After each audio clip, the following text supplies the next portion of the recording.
to make sure we cover that and honor your time and end promptly so you can go back to work. My name is Amber Johnson. I'm the Chief Communications Officer at the Center for Values-Driven Leadership. I think many of us have communicated in the past, and I'll sort of be hosting the phone call here today. I'd like to take a couple seconds here and just go over some software details and a little bit about how we'll run the open house, and then we'll dive right into content. First of all, we are using WebEx software, and if you are dialing in to hear about the program, we're going to keep you on mute throughout the call. That way, if there's a dog barking in the background or a colleague stopping by your office, it won't interrupt our call. But that doesn't mean you can't communicate with us. We'll be using the chat dialog box that's part of the WebEx software to talk back and forth with you. And in particular, if you have a question you'd like to ask about the program, something you want to make sure we cover today, you can just choose my name, Amber Johnson, and send a message directly and privately to me, and I'll make sure it gets asked during our Q&A session, or if we run out of time, that you get a response later in the day. You can also use that chat function to just tell us a little bit about yourself, or if you think we might not have your email, make sure we have it so we can send you a thank you note at the end. A couple of other housekeeping notes. There is often a second or two delay, both in how you hear our voice and when the screen changes. So be aware of that, and hopefully we won't run into any technical difficulties. I also want to let you know that we'll use that chat function throughout the day to just share links with you that you could open up and look on our website for more information about different things we're discussing. So definitely be watching that throughout the day. And one final piece of housekeeping, we will try to get this webinar, this open house, up online on our website sometime later this week. So if you want to review details or show it to your significant other or spouse or a colleague, you could easily do that. All right, that's all the housekeeping. Let's dive right into the content. Let me tell you what we're going to cover today. In just a minute, I'll turn things over to Jim Ludema, the director of our program, and he will give you an introduction to the panelists who are with us today, the graduates of our program, and to the doctoral program in Benedictine University. Then we do have two alumni with us today, and we're going to give them a couple of minutes to just share about the program from their perspective and tell you a little bit about what they've learned and how they're putting it to work in their own companies. And then we'll spend at least a half an hour of our time just answering your questions. And so that's where that chat box will really come in handy. Drop me a note, again, addressed to Amber Johnson in that chat box, and I'll make sure that it gets asked when we get to the Q&A section. All right, well, now it is my privilege to introduce Jim Ludema, who's the director and co-founder of the Center for Values-Driven Leadership and a professor of global leadership. He's also a recognized expert on the topic of workplace culture. Jim earned his PhD from Case Western Reserve University, and he's been teaching executive-level students here at Benedictine for the last 15 years. He's a leader in the study of appreciative inquiry, which is probably a topic you'll hear a little bit about today. It's a leadership and organizational change model that's built on collaboration and strengths-based approaches. And Jim's the author of the book, The Appreciative Inquiry Summit, which is the definitive textbook on the topic. He's also a principal investigator for a Return on Values project and an all-around great guy. And when he is not leading here at the center, he is actively playing with his 3 grandchildren. And he's also a cyclist, and every year does Ride the Rockies, which is a grueling ride across the Rocky Mountains. And he's constantly training for that, but I'm guessing this time of year it's indoors. Is that indoor training right now, Jim? Oh, looks like we need to unmute Jim's phone line. There we go. Jim, can you hear me? Yes, I can, Amber, and thank you for the very nice introduction. And yes, the training currently is indoor training, and I'm really glad for that. Absolutely. All right, take it away. All right. Well, hello, everyone, and thanks so much for joining us for this online open house today. It's great to have you here. I would like to start by introducing the rest of the Center for Values-Driven Leadership team, whom you can see on the slide. There are 3 core faculty members in addition to me, none of which are on the call today. They are Marie DiVirgilio, Gus Gustafson, and Mike Manning. And there are 2 core staff members, both of whom are on the call. The first is Kendra Adesco, the Associate Director of the Center for Values-Driven Leadership, and she is awesome. She manages the administrative side of our programs, and she is the first point of contact for the center, and as you know by now, she's one of the friendliest, most responsive, and skilled people on the planet. The second one is Amber Johnson, whom you've already met, and as I'm sure you've discovered, she too is exceptional.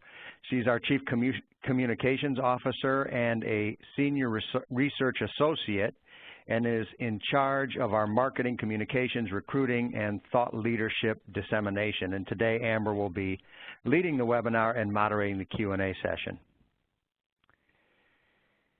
Now I'd like to introduce our panelists, and they are Dr. John Kaiser and Dr. Carla Worthy. And John is a member of our second cohort of the PhD program, and he just graduated in May.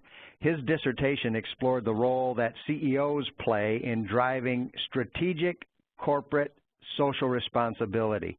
That is to say, how they align their company's financial goals with their desire to make a positive social impact in the world. Professionally, John serves as the President and Chief Operating Officer of Magnetrol International, a global firm that specializes in level and flow devices with offices in Belgium, Brazil, China, and the United Arab Emirates. And John began his career as an attorney in private practice before transitioning into business, where he's held a number of executive leadership positions in legal, government affairs, sales, marketing, and operations. And John has an MBA from the Kellogg School of Management at Northwestern University and a JD from Tulane University. Carla Worthy is also a graduate of Cohort 2, and she just graduated in May. And she is the AVP of HR Strategic Analytics for the Hospital Corporation of America, HCA, which is one of the country's largest healthcare associations.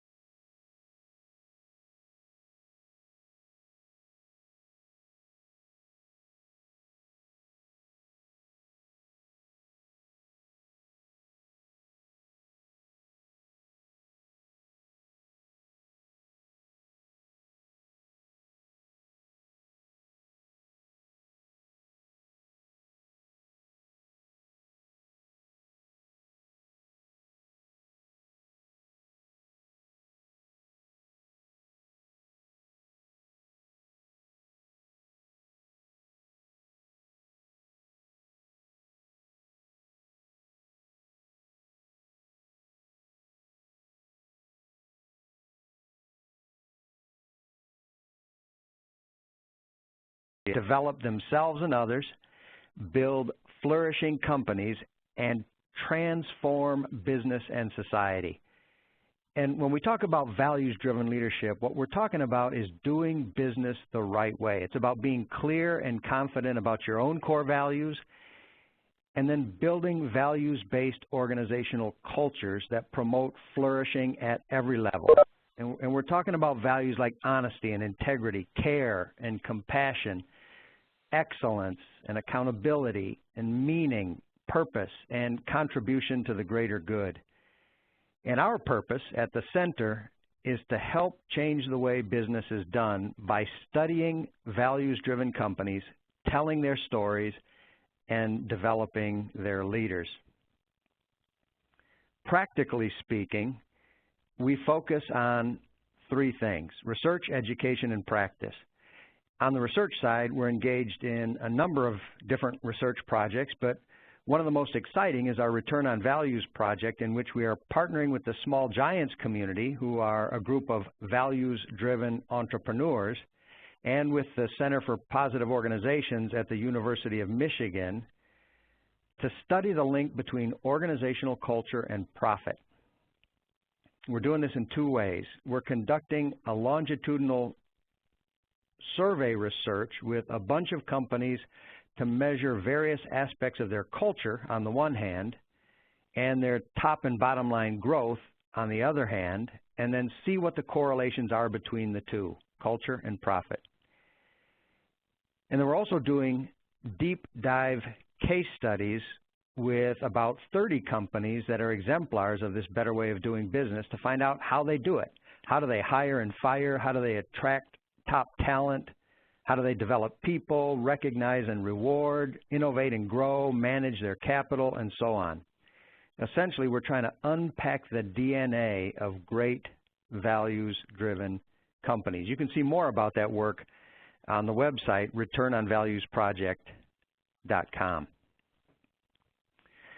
On the education side, we've got the PhD DBA program, and now we have developed a master's program in values-driven leadership that will launch this May of 2017, and we're very excited about that program.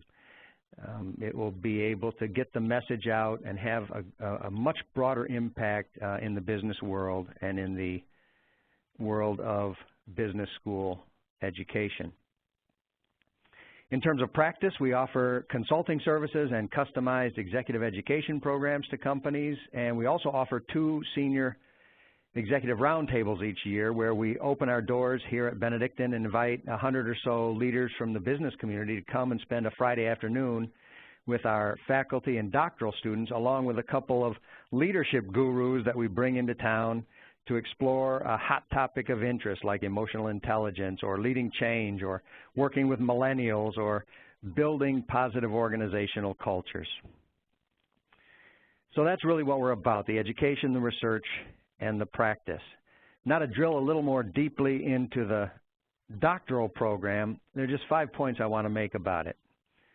The first is that it's a program for senior leaders like John and Carla who want to change the world through business. And this is based on the idea that business is currently the most powerful institution on the planet and the institution with the greatest potential to influence positive change. So we're looking for people who share this conviction and really want to be a part of a learning community that will help them advance their life and their careers in this direction, all from a values-driven perspective. Second, the program is for people who just love to learn. And it's different from any other doctoral program out there, whether it's a traditional doctoral program, an executive doctoral program, or an online doctoral program. Ours is designed to help you grow as a leader, as a scholar, and as a person. And we provide a safe and inviting space in which you can sort of push your edges and open yourself to personal and professional transformation. And we found that the students who thrive most in our program are those who open themselves to the world of ideas, who jump in with both feet, who explore as many theories and models and perspectives and experiences as possible, and then engage in deep and meaningful learning with the others in the program. The third thing is, excuse me, that it is a scholar practitioner program. And this means that the faculty and visiting scholars bring their best, most cutting-edge ideas into the classroom, and students like John and Carla do the same. And then together we build new theory, do new research, and then test them in the world of practice. So in this program, you're not just a consumer of knowledge the way you would be in a master's program, for example, but you become a creator of new knowledge, a creator of new ideas, new models, new approaches that you and others can then apply in your organizations and also write up and publish to advance the state of the art of the field.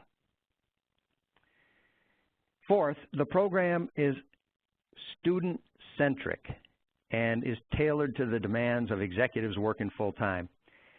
It's designed to be completed in 3 years compared to 5 to 7 years for most doctoral programs. To accommodate those who commute in from out of town, classes are held once a month on weekends, plus an annual 8-day intensive, so you can be in class on the weekend and still put in a full week of work.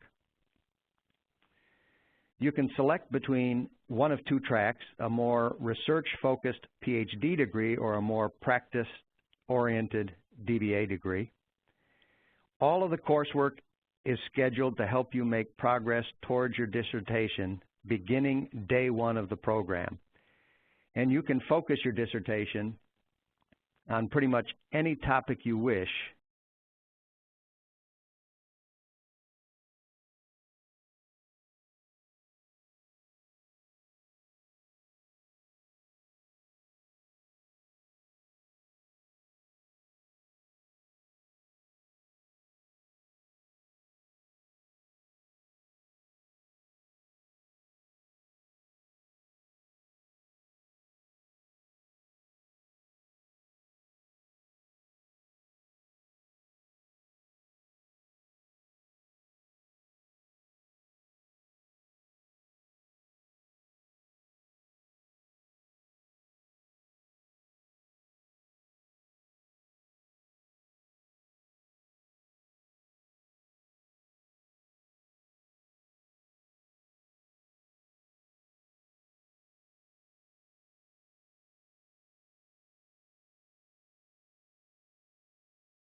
to grow, who love to develop themselves, and who want to change the world through a values-driven approach to business. And we hope that you are one of those leaders and that you are interested and will apply to our program. But now let me make a transition here, and to give you a little more perspective on the program, I want to turn it over to our student panelists, and they're not our student panelists anymore, they are now our graduate panelists, to give you their perspective. First, John, and then Carla. So, John, over to you. Great, thanks Jim, and welcome everyone. I'll echo a lot about what Jim just said about the program. For me, first of all, what I think struck me most about the program was the faculty that folks that the center brings in to teach students in the program. We literally were taught by the leading world experts on various aspects of values-driven leadership, and so you're learning from the best of the best, which was just fantastic. And when you're reading their scholarly articles and when you're going deep into the research, to be able to have a one-on-one discussion with these folks is just incredible. I think the second aspect of this, for me, is the cohort learning process, where you get together with a group of, as Jim put it, like-minded in the sense of loving to learn, and just the discussions that would go on with the group, and it was fun to watch us evolve as we came in here first as really what I would call us non-academics, and as we got more into the program, you really start to think and talk more in an academic fashion. It was just fascinating to me to watch that transition and evolution of our group. But having folks like Carla, and Carla, it's great to hear your voice on the phone. It increases your experience, not only in terms of the program, but what you do back in your firm. And then again, I think the way the program is structured in terms of being very supportive, understanding that you have a full-time job, plus you're trying to get a PhD or a DBA, it was fantastic for me to have core faculty and staff that was there for you the whole way, and really just helps you get through the process. So that was great. And finally, I'll just say something about how it worked, was that you would go to class on the weekends, and then you would usually have some kind of paper assignment due where you had to go deep into the literature, which was fantastic. So I'll leave it there for now, Jim. Very good. Thanks a lot, John. Carla? Hello, Jim, and hello, John. It's great to be here, and hello, everyone. Thank you for taking the time. And, you know, one thing I'd like to say is we've got to change this picture of me, Amber. It's so scary. I would say one of the things that is critical to know is that just this opportunity alone, having the chance to really, and John and I know we encourage you to bring any and all questions to the table as to what the experience is like from a student's perspective. I don't know of many other programs that allotted this kind of opportunity to really get a day in the life and a true understanding of what you're getting yourself into.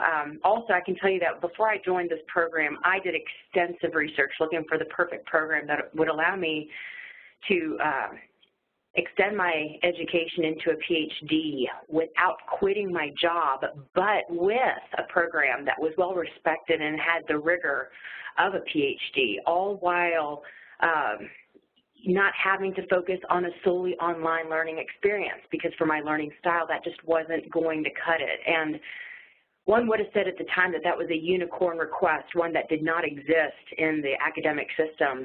But this program is, in fact, unique and provided every single one of those criteria. And then when you couple that with the fact that I had the opportunity to sit down with Murray DiVirgilio and Jim Ludema as part of the interview process, and you can just, as soon as you sit in front of those two, you'll know that there's something special about the people that you're about to connect with for the next 3 years of your life, and hopefully beyond 3 years. These are people who really do believe in the mission of what this program is all about. And, you know, in healthcare, any opportunity for me to integrate learning with values and leadership, it is so relevant to my day-to-day role, I cannot even begin to tell you. You don't have to wait to get the 3 letters behind your name to start using the content. It becomes relevant immediately. And the last thing I would say is an echo to what John just referenced was, you know, you have the best of the best coming to you, authors of best-selling business books that are your professors that are so eager to share and talk with you, not at you. And so much so, not just the visiting professors, but our professor base as well. I recall in one class in particular, one of the students was actually saying, you know, I don't know about the author of this particular article. I mean, I don't think he's making sense when he talks about ... And the whole class started laughing because he was referencing the author was our professor that evening, and he had failed to mention that and notice that detail. But that's how close you are to the authors and the main scholars of major academic areas that I hope would be beneficial in just about any leadership role that you all currently occupy. So I found that this program not only met all of the criteria that I had when I was researching programs, but it exceeded it from a learning experience once I became part of the program. So I'll stop there for now as well, Jim, until we get other specific questions. Very good, Carla. Thanks a lot. And Amber, I think now I turn it over to you. Is that right? Yeah, that would be great. And we've definitely got some great questions coming in. So please take a second, if you haven't asked your question already, to use that chat function, select Amber Johnson, and type your question out. Jim, I'm going to offer you the first question. Someone would like to know a little more about the PhD versus DBA, what the real differences are, and for the students in the program, what's been the deciding factor of the path they've chosen? Yeah, no, that's a great question, Amber. And the difference is, as I mentioned earlier, the PhD degree is a more scholarly-oriented degree and the DBA a more practice-oriented degree. But the difference between the two is really only in the 3rd year of the program when you're working on your dissertation. For the first 2 years of the program, the PhD students and the DBA students take all of the same curriculum. They're in the class together. They're doing the international exchanges together, and it's one cohort, both PhD and DBA students. But then in the 3rd year, those who want to go into the PhD track, they do a scholarly dissertation based on original research using traditional research methods, qualitative, quantitative, or mixed methods. And then they use that to make a contribution to the literature. They're writing something where they're actually trying to advance the field, the literature in the field. In the DBA side, what students do is they do some kind of project, some kind of intervention. Maybe it's an organizational change intervention, maybe it's a leadership development intervention, something in their community. And then they essentially write up a really robust case study that drills into the learnings from that project that they do. They don't necessarily have to contribute to the literature. They don't necessarily have to use the traditional research methods to the same depth that the PhD students do.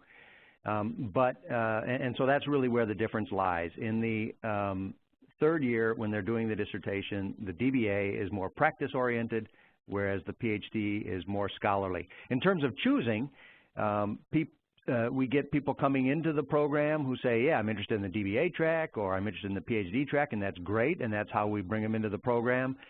But students don't really have to make the final decision as to which track they're going to pursue until the end of the 2nd year when they're getting started on their dissertation. So they may come in saying, I want to do the PhD, but if they get to the end of the 2nd year and say, really, I'm more interested in the DBA, then they go into the DBA track, or vice versa, from the PhD, from the DBA to the PhD. So that's how that works. Great. Thanks, Jim, for outlining that. I'm going to turn the next question over to Carla, but then John, if you have anything, you can chime in as well. And this is this question is asked at every open house, and it's, what does the time commitment really look like? And in particular, between your course weekends, which happen once a month, how much time are you spending and what are you spending it on? Sure. So, and this is a really important question. As in most endeavors you pursue in life, you can give as much as you want, and so this is a range, and obviously it's going to be relevant to how well you want to do and how much you want to extract from this experience. So I think it's safe to say that the range I'm going to give you is representative of exactly what I experienced, and I went from times, this is truth, from times of, I'm just going to get by this month versus, okay, I'm really going to dig in this month. So I'm just being honest. I know that probably breaks your heart, Jim, to know that there were times I was just getting by, depending on how the rest of your life is going. And I'm also one that was commuting. So I live in Nashville, work in Nashville, and so I was commuting as well. The way that they have the program structured in terms of the weekend cohort, full day weekends, Friday night begin, and that residency that he referenced is very friendly with a work schedule, a very busy and full work schedule like my own. And it's very safe to say within the reading, but between the reading and the papers, the writing and the preparation and organizing, very safe to say that the range was at a minimum, very bare bones minimum, 12 hours a week to a more solid average of about 18 to 20 hours a week. And when you really had a heavy load, maybe even up to 25 hours a week, but that was rare, very rare. If you're organized, disciplined, and structured, it can be done. There were early mornings where I'm reading on the treadmill or reading on the stationary bicycle. There were late evenings when I knew that I wasn't going to have the mindset after a long day of work to write, but I could retain. So I would, read a couple of articles at night, devoting an hour in the morning and maybe 2 hours in the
leadership. And so in between the actual in-class time, you're preparing for that next on-site classwork, and so you're having to read articles that start to get you in the frame of reference of what the visiting faculty is going to be coming in and talking about. And so you'll have a number of articles that you need to prepare for the next session.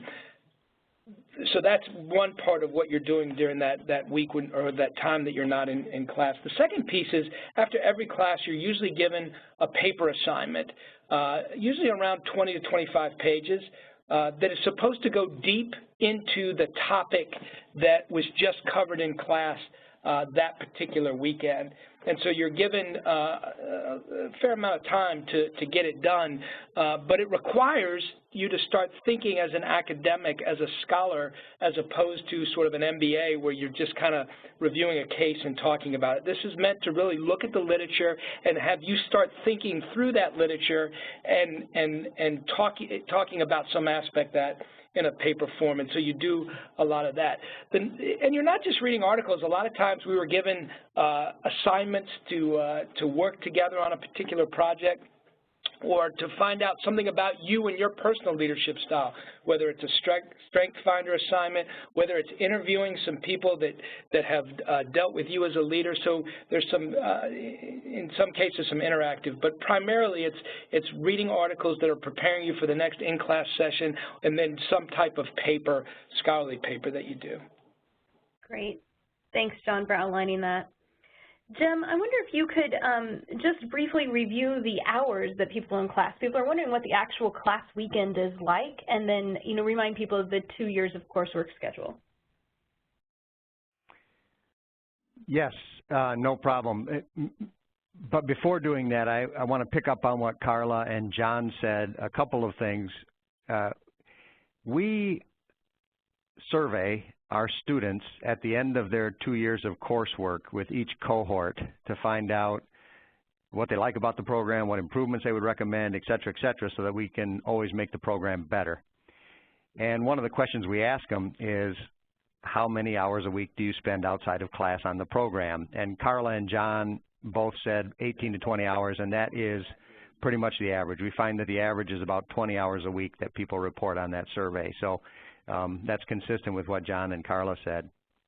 Also, in terms of the coursework John was talking about in the writing, one of the innovations that we, actually Marie DiVirgilio, our faculty member, created for the current cohort is a series of writing workshops. So a lot of people who come in from the corporate world, from organizations who are primarily practitioners, sometimes have a little trouble getting up to speed on the academic writing and the academic reading. And so we've created a series of workshops that sort of help people along in a stepwise way around the writing and the understanding of the articles. And we also have a writing coach. Her name is Joanna Beth Tweedy, and she's a graduate of the first cohort of our program, PhD program. And she will read, I think she reads a total of 5 papers throughout the course of the 2 years of coursework and gives feedback on those papers. And she's an exceptional writer, and so that's tremendously helpful too. So I just wanted to share that because a lot of folks come in a little bit nervous about, coming back into school and having to write for our academic audience and read those academic articles and so on. And we've got a series of workshops and a coach to help with that along the way. In terms of the weekend, how they play out, as Carla mentioned, the weekends start at 6:30 on a Friday night, go till 9:30 on Friday night. Then on Saturday, it's 9 in the morning until 4 in the afternoon, and Sunday it's 9 in the morning until 4 in the afternoon. People often will commute in on Friday morning or Friday afternoon, and then commute out after class on Sunday and be back to work on Monday. And then in the classroom, there's a whole range of different kinds of things we do, and different courses have different sort of pedagogical approaches. Sometimes it's lecture, sometimes it's group work, sometimes it's assessments like John was talking about, assessing your own leadership strengths and capabilities and so on. Sometimes it's, dialoguing and debating around articles. Just a whole range of different things that we do in the classroom. Yeah, does that answer the question that you were asking, Amber? Yes, that's perfect. Thank you. Mm-hmm. Okay, I'm going to ask Amber, I know one other thing that I would like to add in that in terms of what the classroom is like, and I was talking about the pedagogical styles. Each course is a bit different too. So for example, the first course, the leadership theory course, is a broad review of all of the major leadership theories that are out there. And so it's very broad and doesn't go quite as deep. Then the next course is our first research methods course, and that's where you drill deeply into some very academic type articles, and we work with the students on how to read those academic articles. Then the next course is the Leading Self course led by Gus Gustafson, and it's a very personal and introspective course where you are looking at a lot of assessments, your own leadership vision for yourself, your leadership point of view, where you hope to see yourself in 10 years, 20 years down the road.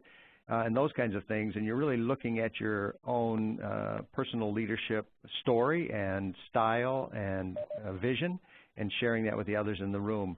Then the next course after that is our Leading Teams course, where we break the cohort into 2 groups, and they go to separate rooms, and each group sits in a circle, and there's no structure to the course at that point. Now, the students have all read a bunch of the best articles and books out there on teams and group dynamics, but then we let the group dynamics emerge in those unstructured groups in the class. So it's like a learning laboratory where you're both seeing the dynamics play out in the classroom and you're reading about them and applying the theory to them at the same time. Then we go into the Moral and Ethical Foundations of Leadership course, which again is more of a scholarly course where you're reading really good articles and books around ethics and moral approaches to leadership. And so there's a variety of pedagogical styles in the different courses. Great. And kind of a related question, Jim, do you know off the top of your head how many credit hours are taken each year? It's a total of 96, is it? I can't believe, I don't know this number right off the top of my head, but it's, let me see, there are 8 courses, 32 each year, a total of 96, that's correct. Okay, great, thank you.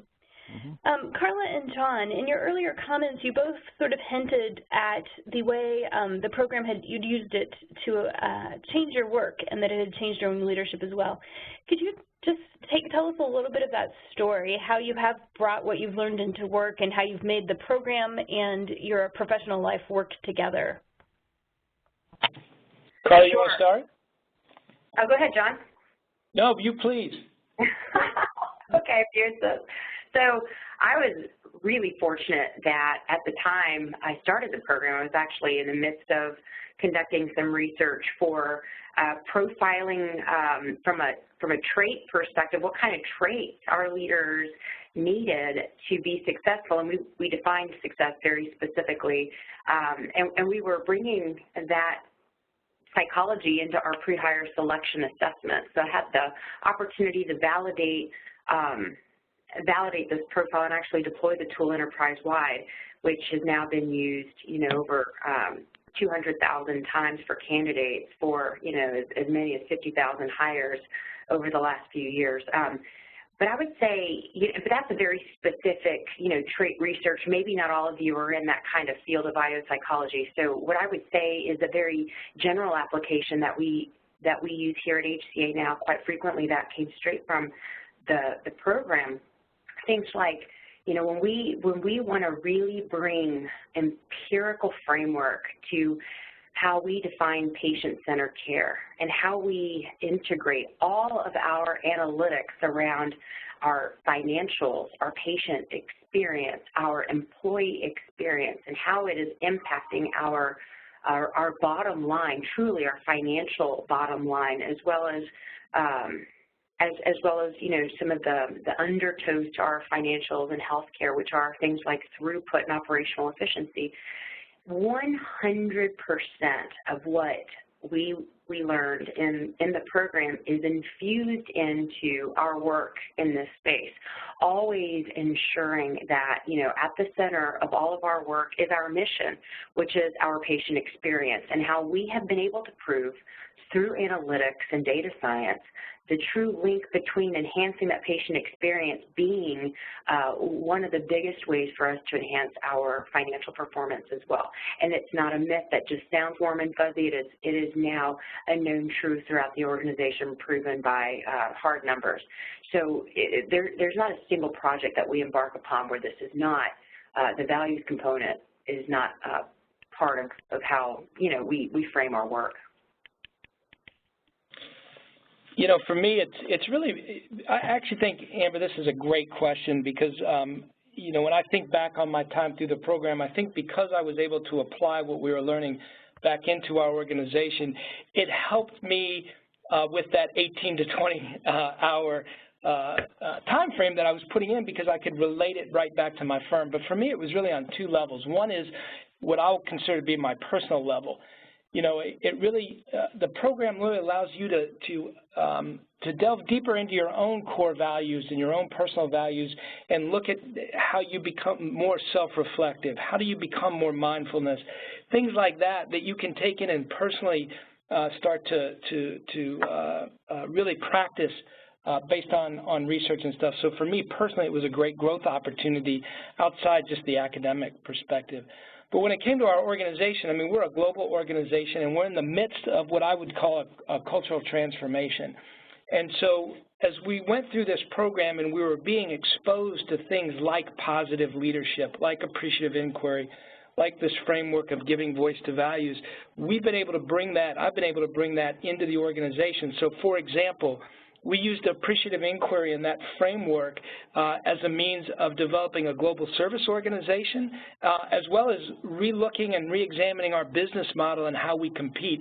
And we use that framework as a means of engaging the whole organization to help us, rather than just executive, myself and our senior team dictating what that would be. The whole organization at all levels came together in all functional areas.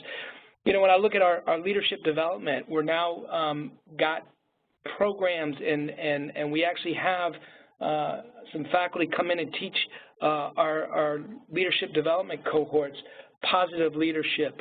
We're now in the midst of rolling out giving voice to values to the whole global organization, which is in itself a very interesting learning experience, given the different cultural nuances of where we're located. And so from that aspect, we've taken exactly what we've learned in the organization, out in the PhD program, brought it into the organization as part of our cultural transformation, and we're really just, it's fun to sit back and watch the engagement that we're now seeing from our associates. So from that aspect, it's been very rewarding for me. Thank you, guys. I like listening to both of you talk about your work because you're so passionate about it, and that's it's one of the things we find in people in our program, but you guys are great examples of that. Jim, I'm going to group a couple of different questions together, so get ready for this. The first is, size of the cohort. How many people are in a class, and what's their average age, their average years of professional experience? And then where are they headed? What are their career objectives? What are they wanting to accomplish through the program? Size of the cohort is between 20 and 25. And it varies because we usually bring in about 25 students, but 2 or 3 have to drop out for various reasons, major health issues, they move overseas, other kinds of issues like that. So between 20 and 25 is the cohort size. Average age, that's a good question. I don't know, Carla and John, if you want me to just throw a number out there, but I would say that the average age is probably 45-ish. It is a program for senior leaders, and so most people have been, working in their companies or organizations or in their industries for many years and are in senior leadership positions. I think the range of age of the students that we've had span everything from about 30 to 60. Coming into the program, but I would say probably the average age is around 45, something like that, mid-40s. Was there another question? Yeah, and then career objectives. Why are people doing this program? What are they hoping it prepares them for? Yeah, no, that's very interesting. I would say that 60% of the students, maybe 70%, remain in industry. So, for example, like Carla and John, they're still working in their organizations, leading their organizations, taking their organizations to the next level, but they have not left those organizations to go into consulting or teaching or things like that. And the majority of our students come into the program in organizations and stay in organizations after the program, but at leading at another level, at a higher level. Another 20 or so percent, I would say 20–30%, are actually make a transition into either they're already consultants when they come into the program and want to remain consulting, or they make a transition out of their organizations into consulting, teaching kind of blend. You have a lot of folks who have been in industry for many years and want to do something new, the sort of next stage in their career, and they use the program as an opportunity to make that transition into consulting and teaching. And then about 10, maybe 15% go into full-time academia. You know, for example, Carrie Carfagno now teaches at the University of Virginia. Shannon Brown teaches at St. Francis University. Mike Ciccolese teaches at Louisiana State. Yeah, and so on. And so, you know, probably about 10–15% go into full-time academia. Great. Thank you, Jim. I want to just ask one other question, too, for you, Jim, and then we'll have closing questions for John and Carla. So, Jim, before we switch to John and Carla, would you just talk a little bit about how people choose their dissertation topics and maybe give some examples about of topics that people have studied? Yeah, that's one of the areas that I think is very unique about our program. From day one in the program, we've got a series of activities that help students begin to get clear about their dissertation topic. In the very first 8 months of the program, we have what we call our first qualifying paper, Qual 1, where we ask students to go out and review the top 25 journals in the fields of leadership change and corporate sustainability, and see what people are writing about in the last 5 years in those areas, and see who the hot authors are, what the hot topics are, and all of that kind of stuff to get real familiar with the field.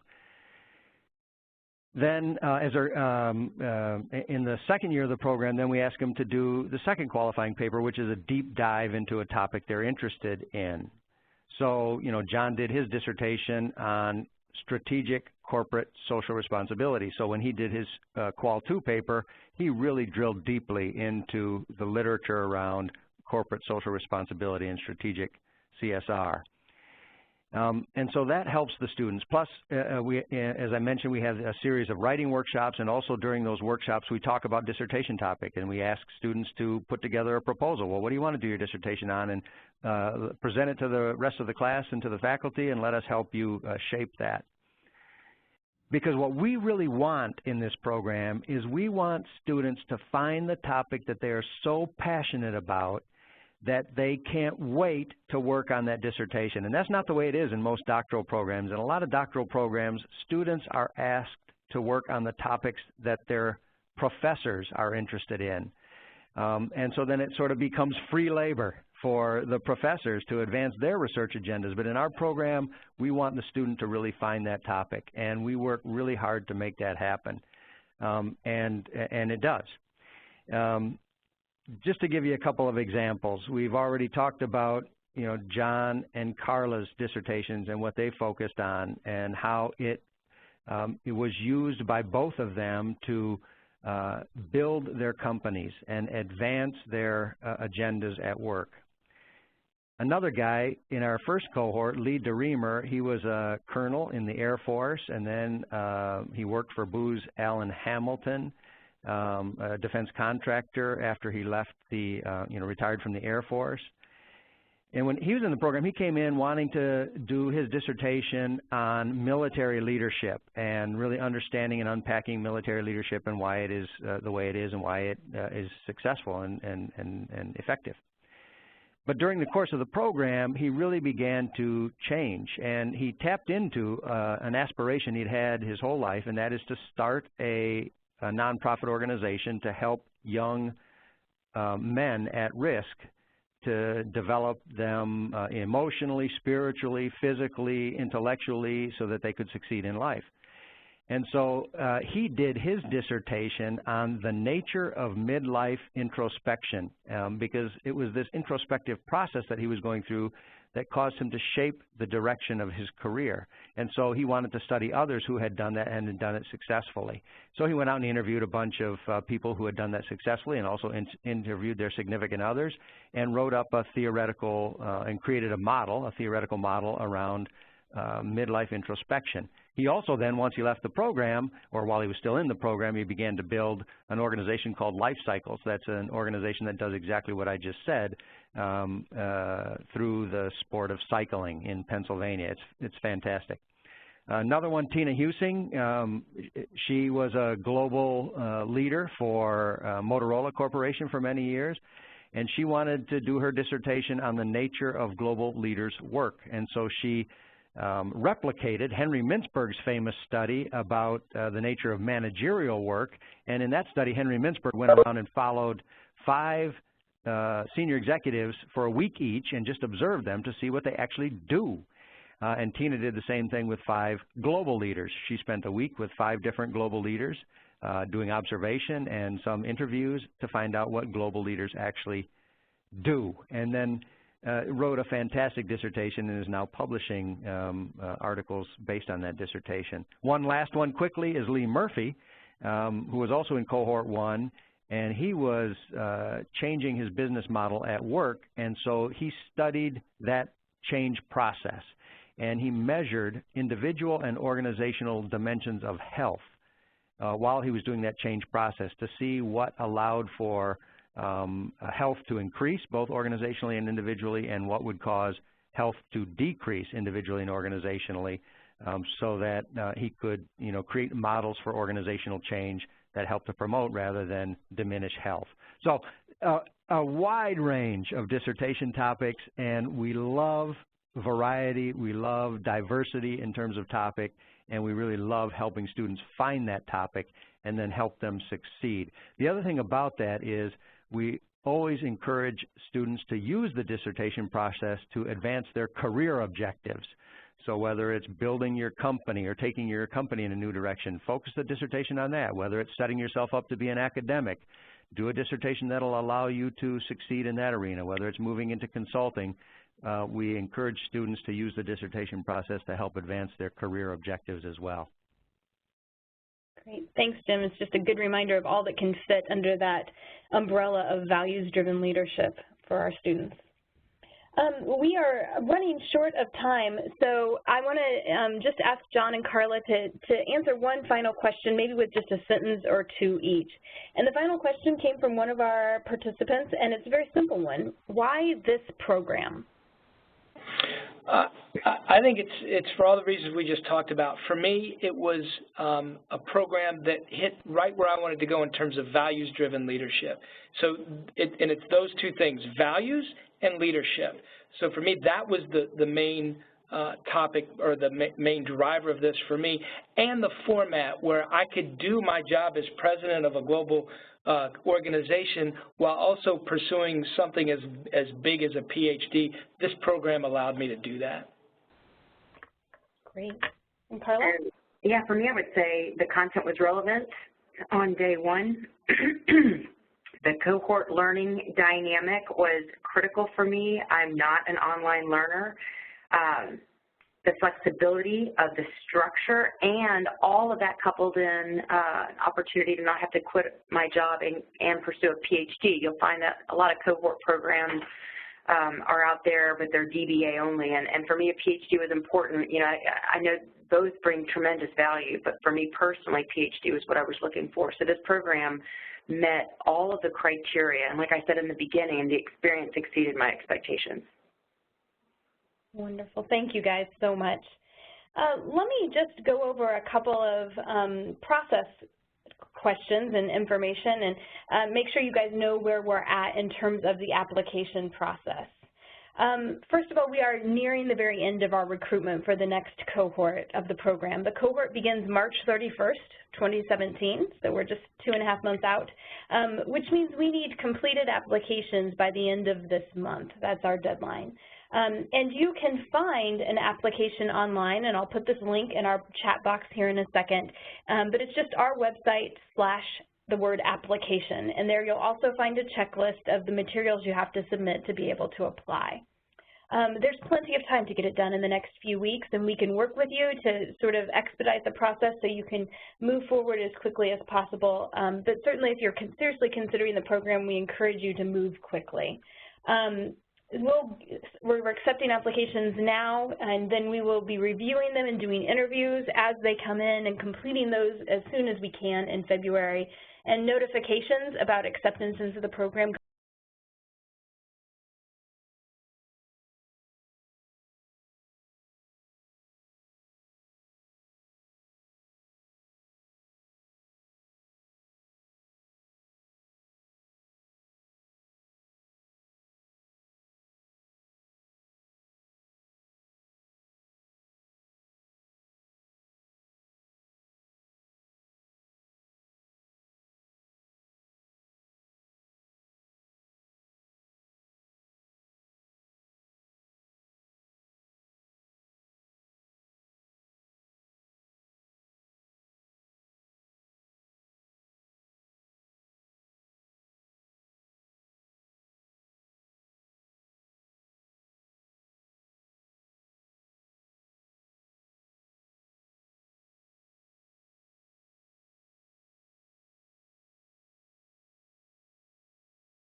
if we'll just switch here.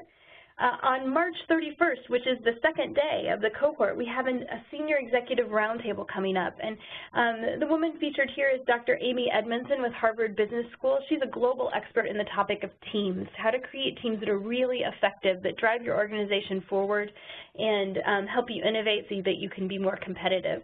And that's what she'll be speaking on at our senior executive roundtable. You're welcome to attend that, whether or not you're a student in the program. It's open to the public, and you can look at that web link there to find out more about it. But she's a great example of the exceptional scholars who come into our program as well and who work with our students to really understand the cutting-edge theories that are developing.